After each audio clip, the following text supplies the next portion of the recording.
Rosalie, mayroon na bang susunod na hakbang ang House Prosecution Panel para mapabilis ang impeachment proceedings?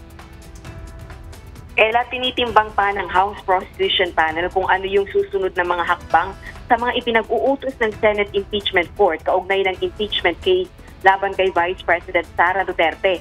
Ito ay dahil posibleng may repercussions o implikasyon sa hinaharap yung kanilang magiging hakbang. Pero giit na Attorney Antonio Bucoy, House Prosecution Panel spokesperson, hindi sila ang sanhi ng antala sa impeachment proceedings.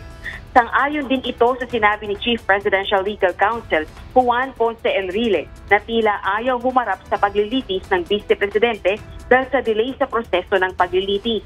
Binigyang diin ni Attorney Bucoy na kahit makakomply sila sa hinihingi ng impeachment court na submission ng certification na hindi sila lumabag sa 1-year ban ng saligang batas na paghahain ng hindi hihigit sa isang impeachment complaint laban sa isang government official ay hindi sila makakasunod sa ikalawang order.